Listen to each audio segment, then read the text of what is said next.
Daná je funkcia f, ktorá má predpis 1 minus 2x lomeno p plus 2. Zistite, pre ktoré p z množiny reálnych čísel je táto funkcia rastúca a pre aké p je klesajúca.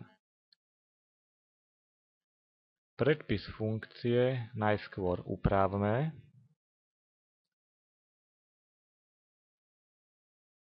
Rozdelíme predpis na dva zlomky.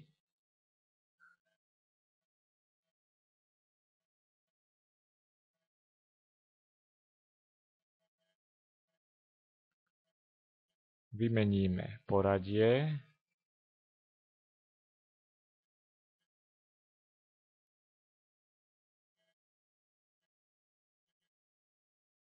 No a tým sme pekne upravili predpis funkcie tak, že je vidieť, že je to vlastne lineárna funkcia.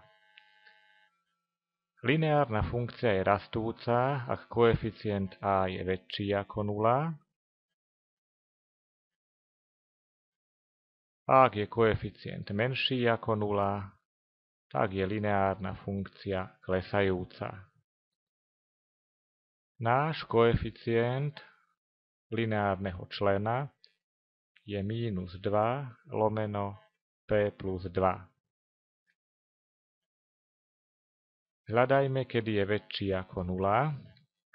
Keďže čitateľ zlomku je záporný, tak celý zlomok bude kladný práve vtedy, ak aj menovateľ p plus 2 bude záporný, čiže ak p bude menšie ako minus 2. Takže pre p z intervalu minus nekonečno až minus 2 bude táto funkcia f rastúca.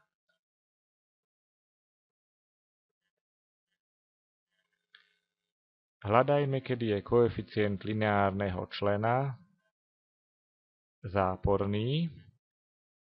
Čitateľ zlomku je záporný, celý zlomok bude záporný vtedy, ak menovateľ bude kladný.